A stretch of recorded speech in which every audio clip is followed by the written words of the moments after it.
right, let's get started. Thanks everyone for joining us today. This is the DCEO Grant Help Desk revolving topic training for October. And this month's topic is capital grants. So we are recording this presentation and the slides and the recording link will be sent electronically later on today. We have time allotted at the end of the presentation for questions and comments. Or we will also be adding resources and links to the chat. Feel free to use the chat for any questions that you have. We'll be monitoring the chat and posting those resource links.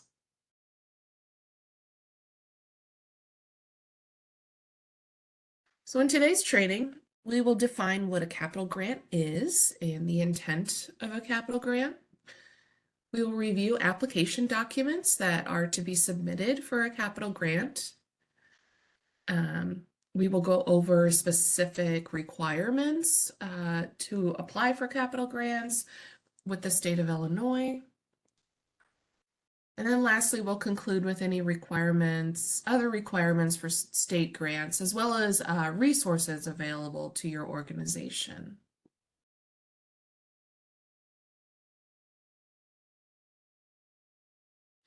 All right, so what is a capital grant?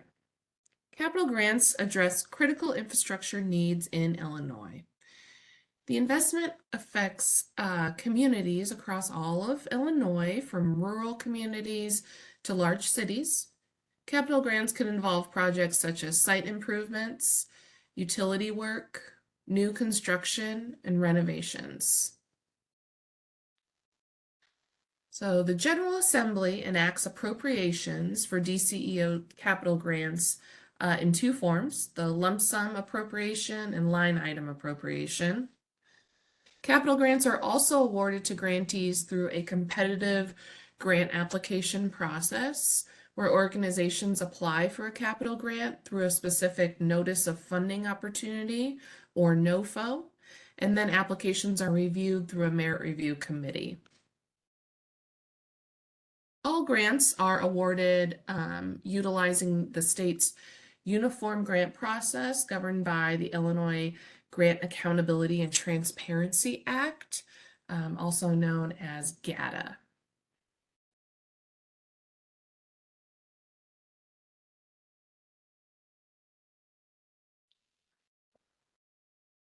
Right. So a capital grant can be funded from a lump sum appropriation that's announced through a notice of funding opportunity, or NOFO, which is the formal announcement pursuant to GATA of an opportunity to apply for state funding from a state agency. The NOFO invites applicants and provides grant information such as details regarding the proposed program or project, eligibility and evaluation criteria, funding preferences and priorities, and the submission deadlines. At the close of the NOFO posting period, DCEO reviews each submitted grant application, verifies the applicant's eligibility, conducts a merit review of the application and budget and other required documents, and then offers the grant award to the successful applicant.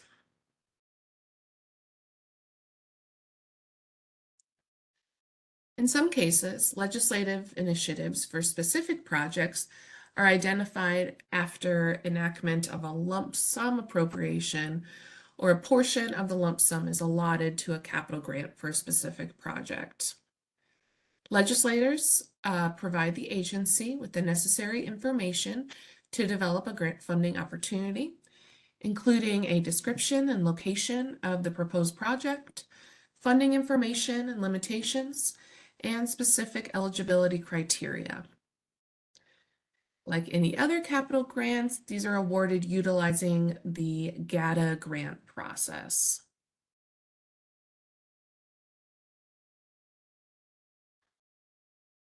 All right, so on this slide, you'll see examples of DCEO's some current capital project appropriations.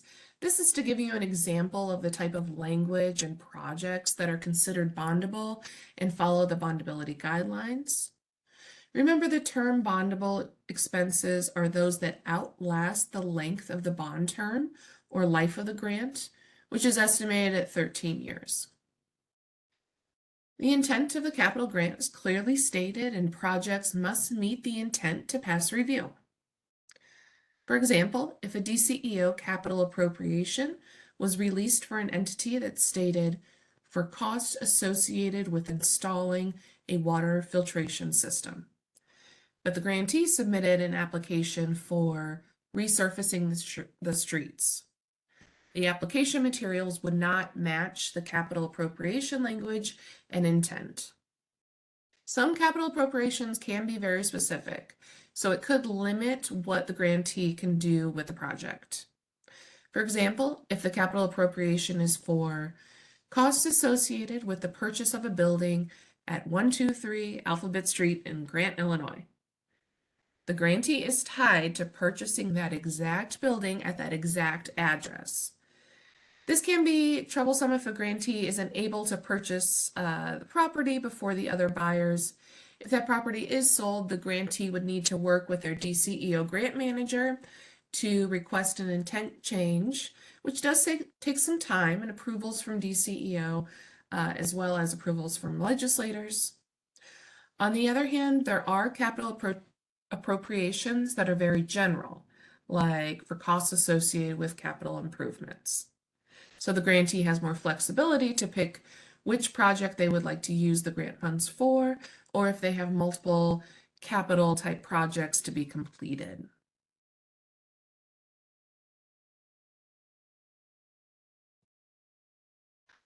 All right, so this gives you a big picture overview of the grant process when it comes to appropriation grants. So the first column, we have onboarding and grant agreement development. So this will include an introduction from your DCEO grant manager. Your grant manager will provide you with the grant application documents that you will need to complete and submit to them. A final review of documents is conducted at DCEO, and this includes a potential environmental review of your capital project and the creation of a business enterprise program plan or a BEP plan. And I'll discuss these in a later slide. After those reviews are complete, you'll receive a Notice of State Award or NOSA for you to accept in the GATA grantee portal. And then that grant agreement is developed. So on to executed grant agreement. This is the document that will lay out all project expectations and grant requirements. The grantee reviews and signs the grant agreement. DCEO leadership reviews and signs the grant agreement. And then that grant agreement is considered executed. On to periodic reporting. So as the grantee begins implementing project objectives, periodic financial reports and periodic performance reports will be due to your grant manager. The grant manager and other DCEO staff reviews and accepts documents, or they may ask you for additional documentation. The grantee is then reimbursed for expenditures that are listed in those reports. Monitoring is needed for adherence to the terms and conditions of the grant agreement. Also want to note that annual audit reports will be due in the GATA grantee portal. Then it's time for the closeout of the grant. The grant will be closed or possibly extended once the grant period ends.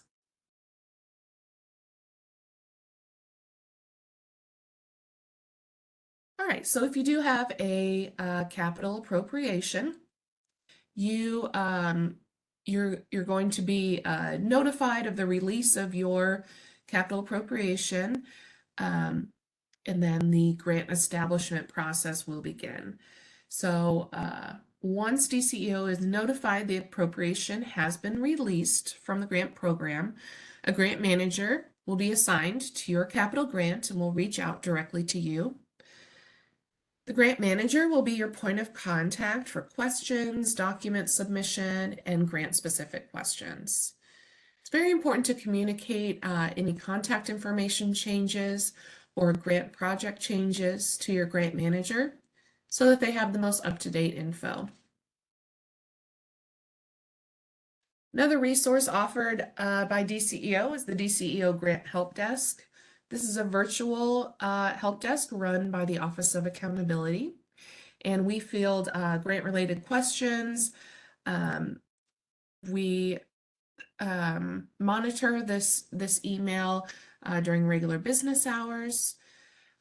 We conduct our monthly pre-qualification trainings and these monthly revolving topic trainings. Although the help desk cannot answer grant-specific questions, we may need to connect you with your grant manager or a grant program manager if warranted. So some examples of inquiries can include helping access the GATA grantee portal, how do I become pre-qualified, or general audit or risk assessment questions. And we have that DCEO Grant Help Desk email in the chat. So your DCEO grant manager will provide you with instructions on document submission or any revisions that will need to be made to previously submitted documents. These items include, but they're not limited to, the budget template. So this is an Excel spreadsheet where you will be laying out all of the expected expenditures for your project. There's also the project narrative. You'll go into detail about your organization, your project proposal, and how this project will meet your entities and your community's goals. Then there's the uniform application. This provides basic information about your grant and contact info for your entity. We've got the Illinois Works Budget Supplement. This provides an overview of the Illinois Works program and how it might affect your project. And we'll talk about that in a later slide. The conflict of interest disclosure. Grantees must disclose in writing to the awarding agency any actual or potential conflict of interest that could affect their award. Conflict of interest can exist if grantees or their immediate family members use their position for a personal gain. And we've got the mandatory disclosure. Grantees must disclose to the state awarding agency all violations of state or federal criminal law involving fraud, bribery, or gratuity violations potentially affecting the award. We've got the W-9 form. This is an IRS tax form used to confirm an entity's name, address, and identification number. Along with that W-9 form, you should have an IRS letter verifying your current tax-exempt status. Oftentimes this letter is referred to as letter 4168C, but it does depend on your type of organization. So you can find those grant application documents, the link on the screen, on the slide, and then also in the chat. But like I said, if you are receiving an appropriation grant, your grant manager will be providing you these documents, and they'll be providing you with further instructions on submitting these.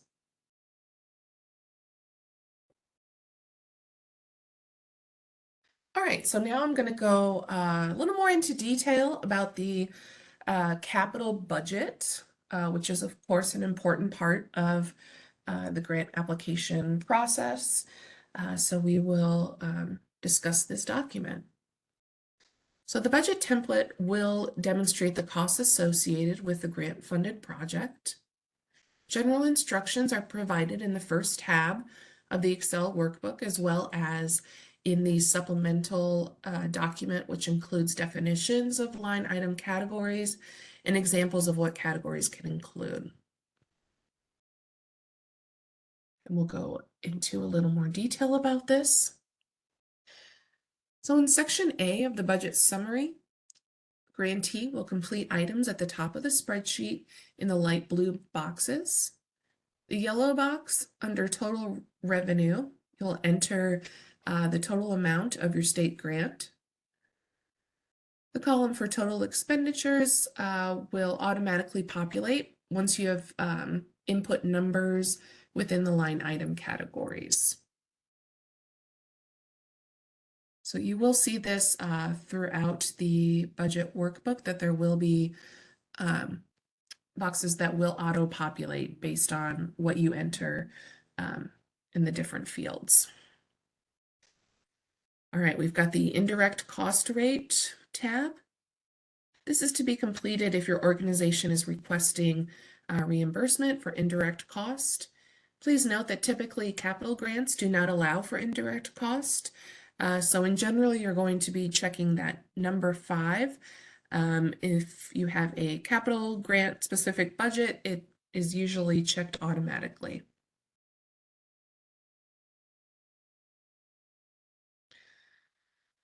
All right, next up is the budget certification.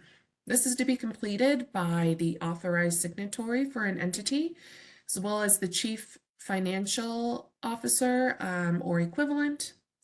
The CFO will complete the left column and sign and date, and then the CEO or equivalent will complete the right-hand column.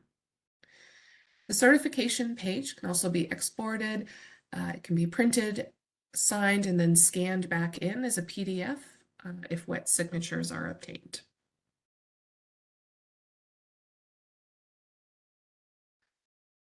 All right. Line item categories apply to both state funding and non-state funding, so the local funding, match, or other grants. These are the categories you will complete to show your grant manager how you plan to expend the grant funds. So there are 11 categories of line items in capital grants. However, you do not have to utilize all categories. At the top of each category, a synopsis is included to help you identify if that category is applicable to your grant project. Some categories do have stipulations. For example, if you look at the design and engineering category, only 10 to 15% of the total state-funded portion can be used for D&E. So for example, if your state grant is for $100,000, the maximum amount for design and engineering for state grants would be $15,000. It should be noted you can apply any amount of non-state funds to all the categories. For the purpose column, you can include the type of expenditures you plan to use the funds for. For example, you plan to have design and engineering expenditures to pay for architectural drawings and plans for your project. The purpose could be plans and drawing, and the description of work can include architectural plans and drawings for phase 1. So the item cost would be the estimated grant expenditure for those drawings, and using the example before, that you cannot exceed $15,000 if my total state grant is for $100,000. In the narrative state box, this is where you would describe the purpose of these grant funds that you're going to be using. So providing that description to your grant manager. You can start each narrative with cost associated with, and then describe each item, if that's a little easier. So in this example, it could be something like cost associated with the creation of architectural drawings and plans for phase 1 of construction of the Grant County USA Community Center in Grant, Illinois. If you were to be using additional non-state funds for design and engineering, you will then complete the purpose and description of work under the shaded row, and again, complete the narrative non-state box describing the items that non-state funds will be covering. You'll complete each line item category in the budget workbook that your project intends to seek grant expenditures for. So just to reiterate, you will complete the purpose, description of work, item cost, and narrative state box. If using non-state funds, you'll complete the narrative non-state box in addition to the purpose, description of work, and item cost.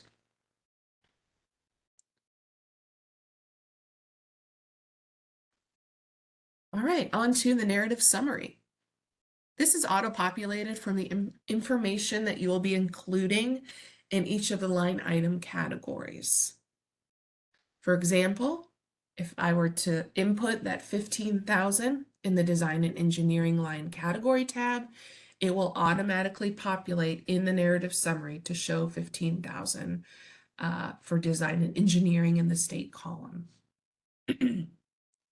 Once you have input all of your estimated expenditures, the total state request will need to equal your total state grant amount.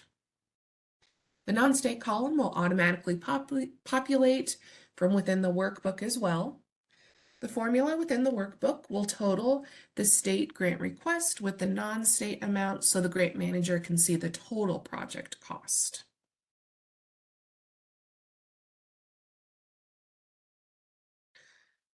The last tab in the budget template is the agency approval page, which will be completed by your grant manager after approving your budget template. Your grant manager will send the budget in its entirety to the program manager for signature, and once validated, it will be sent to fiscal management for review. So nothing that you need to do with this agency approval page. The grant manager will handle that one. Couple of tips with the budget. Please be sure to research expenditure prices to provide those expenditure amounts in your budget. Be sure to provide detail to each item listed in the grant. Please be sure to submit the entire budget spreadsheet, including all of the tabs, even if the tabs are 0. Just include the whole workbook. The certification tab requires those 2 signatures, so one being an administrator or CEO, the other being a CFO or equivalent. If the budget lines change during the life of the grant, please be sure to work with your DCEO grant manager to possibly submit a modification.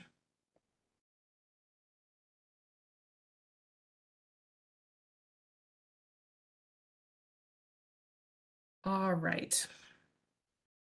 So we're going to talk about environmental reviews. Capital grants are subject to environmental reviews from other state agencies that we work with, and this is based on your project scope of work and location. Oh, I think I might have. Okay, sorry about that. I think I skipped a slide. So let's talk about bondability guidelines first. This provides a set of guidelines used to help determine whether a specific project or a class of projects is eligible to be funded. So these bondability guidelines, this is to be used as a reference tool only. Final determination of bondability is at the discretion of DCEO. Some examples of expenditures include architectural planning, engineering design, site improvements, utility work, new construction, reconstruction, or improvement of buildings or structures. So in other words, the expenditure must be tied to work that significantly increases the service potential of a building or structure used by the state of Illinois. Talk about the useful life of the project. It must be greater than or equal to the average life of the bond issuance from which the project is financed. So most of the state bonds are issued as 25-year level principal issues with an average life of approximately 13 years. Give an example of this. The useful life expectancy of a roof is greater than the bond term. So that would be considered a more useful expenditure for a capital project than, say, for instance, a laptop computer, which only has a useful life expectancy of 3 years and would not outlast the bond life. So we have the bondability guidelines PDF. It's also in the chat as well. I recommend bookmarking this one, especially if you are working on a budget. It is a helpful guide to just know what those regulations are.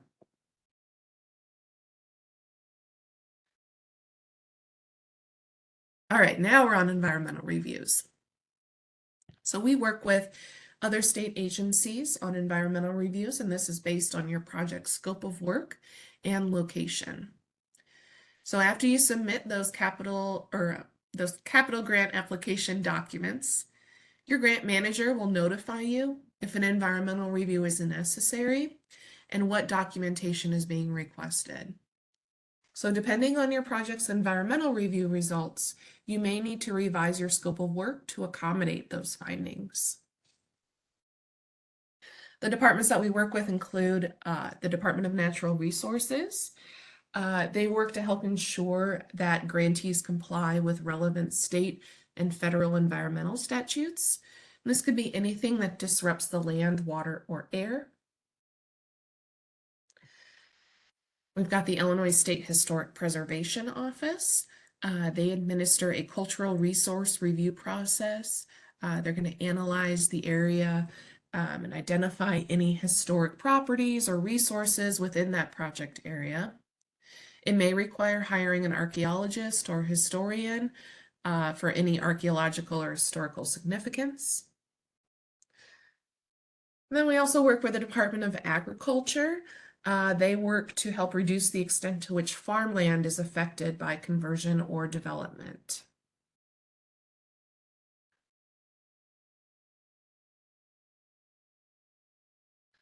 All right, on to the Business Enterprise Program, or BEP.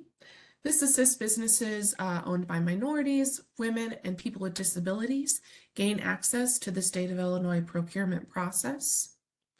This program applies to capital grants that are over $250,000. And the way this will work is after your application documents have been submitted to your grant manager, DCEO staff will contact you to provide you with a BEP percentage goal for your capital project.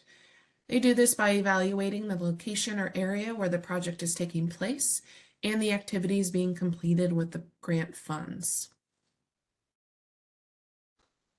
On establishment of the goals, the grantee is required to submit a BEP utilization plan for approval when they have selected their contractors. The BEP utilization plan identifies the selected BEP certified vendors that the grantee will be using on the project, the useful work that the vendors will be performing, and then the amount that they will be paid. On approval of the utilization plan, the grantee will be required to submit lien waivers with their required PFR reports for the certified BEP vendors to show proof that they completed the work and that they were paid. All right, so please keep in mind that BEP, if it is required for your grant, it is for sure a requirement and it is listed in your grant agreement. So this requirement is enforced. We have more information about the Business Enterprise Program, and we have that in the chat as well.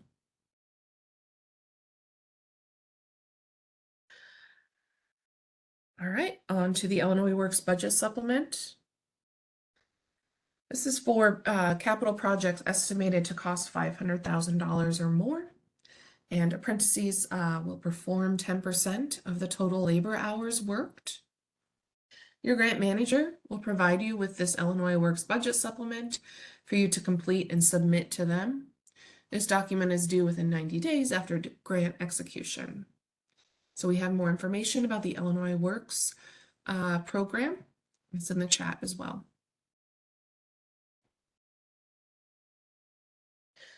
On to prevailing wage.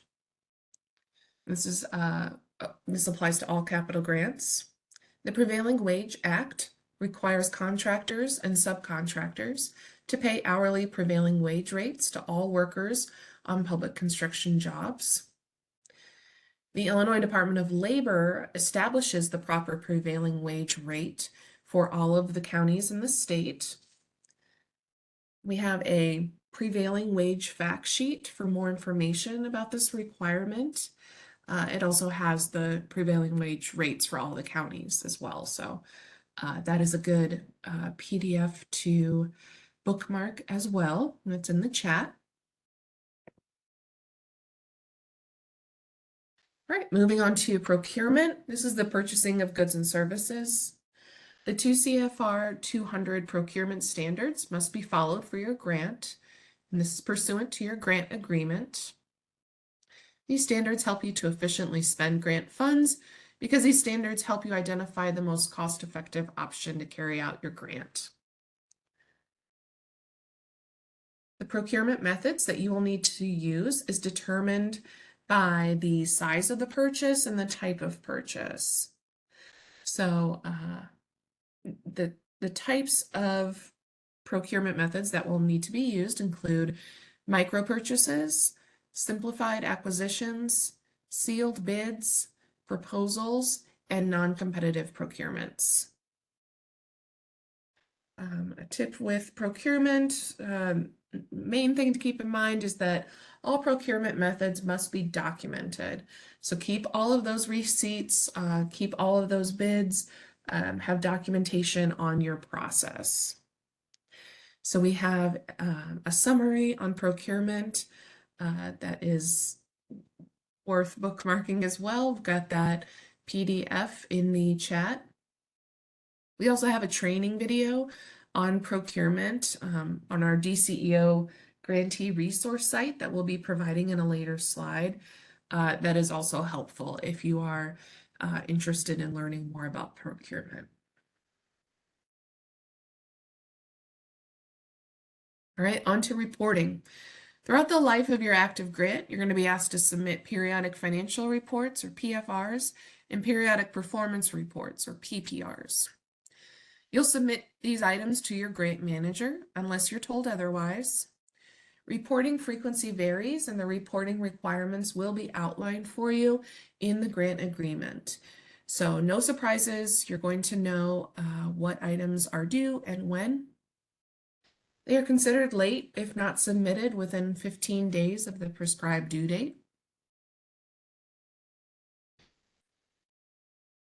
A couple of tips with reporting. Please be as specific as possible when entering data and expenses into your reports. Keeping documentation and receipts throughout the project is critical. It is recommended to not pay in cash, as it can create difficulty in providing proof of payment. Be sure to keep a ledger of your project expenditures, and your grant manager will provide you with the ledger template. Be sure to keep and file all documentation for at least 3 to 5 years. Record retention depends on the type of funding and will be listed in your grant agreement.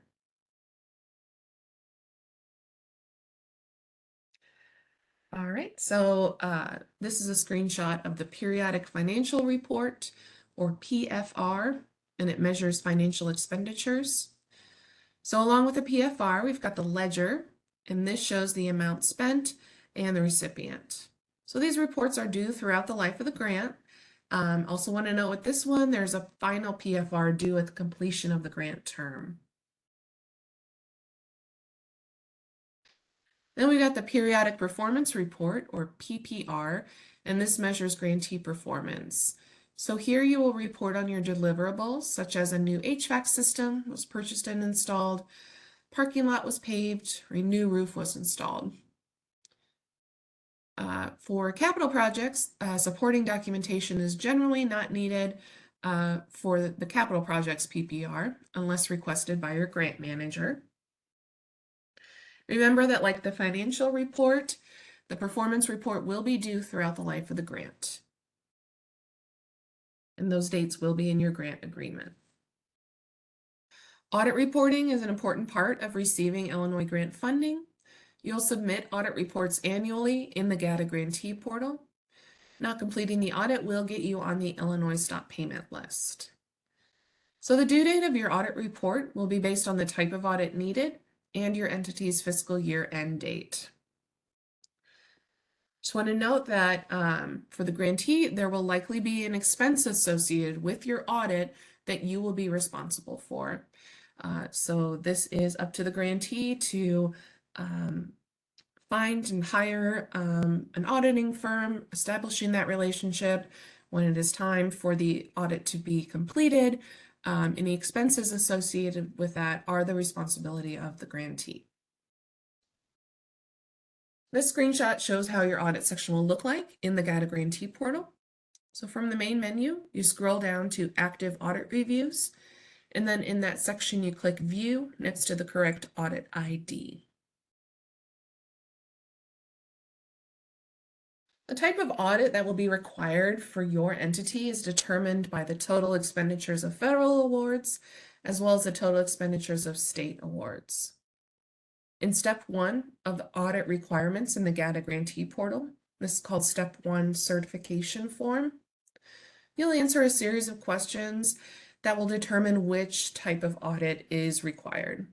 So the table on the screen just shows how that audit type is determined. But like I said, when you begin the process in the portal, that first step will guide you through the process of determining the audit type.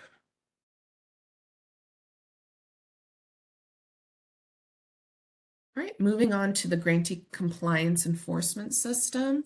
This outlines a statewide framework for state agencies to manage occurrences of non-compliance with grant requirements. So under the terms of the system, the severity of the non-compliance issue is going to dictate the enforcement action required by the state agency. What impact does the Illinois Stop Payment List have on grants? State agencies cannot issue a payment or execute or modify a grant to increase funding if an entity is on the Illinois Stop Payment List. So if there is a non-compliance issue, the state agency will notify the entity in writing of that issue. The communication will state that the entity will be placed on the Illinois Stop Payment List if adequate action by the grantee is not taken within 15 calendar days. So we have more information on this grantee compliance enforcement system, and we have it in the chat as well. And of course, you can let your grant manager know or the Office of Accountability if you have any questions. All right, so wrapping up, you have many resources available to you as an applicant, as a grantee throughout the life of your grant. If you are already awarded a grant, of course, you have that DCEO grant manager. That is your first point of contact at DCEO, and they can answer specific questions about your particular grant. If you are interested in applying for a grant, you can contact the program contact if you have specific questions about a particular notice of funding opportunity. We have the DCEO grantee resource site. This is where you can find all of our current grant opportunities. This is likely where you found out about this training under that upcoming grant trainings icon. We have our monthly pre-qualification trainings, the monthly revolving topic trainings, that includes this one. We also have virtual office hours every Tuesday from 2 to 3. Myself and my colleagues in the Office of Accountability, we hop on a WebEx call like this, but it is not a formal presentation. You can bring your questions and we will do our best to answer them or point you in the right direction. So you're welcome to join us for that. We also have our virtual grant help desk. That's at ceo.granthelp@illinois.gov. This is our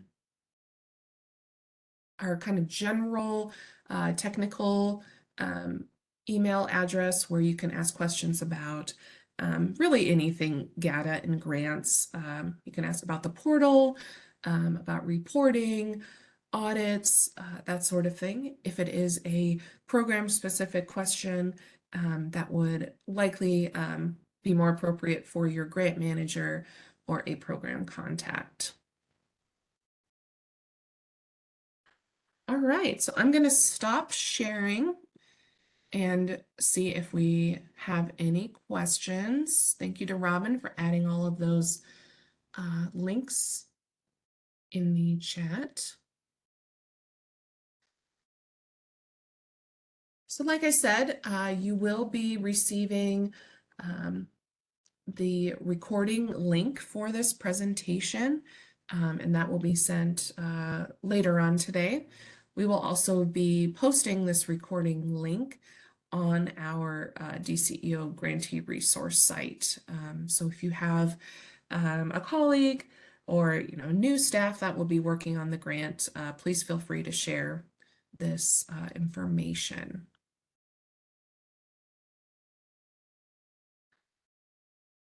Amber, it looks like there's a hand raised in the chat for Deborah. Okay. Let's see.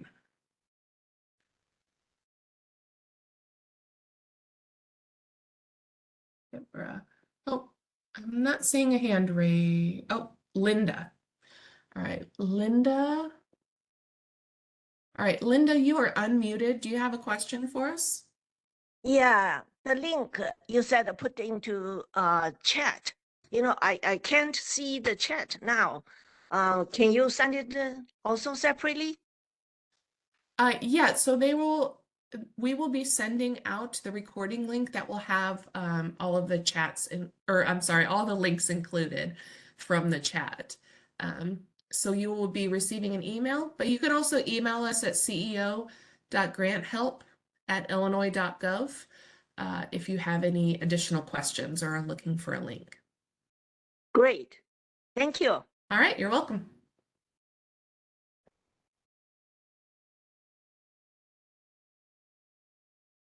All right, any other questions? All right. Well, like I said, we will be sending out this recording, and you can let us know if you have any questions at ceo.granthelp@illinois.gov. Thanks for joining us today.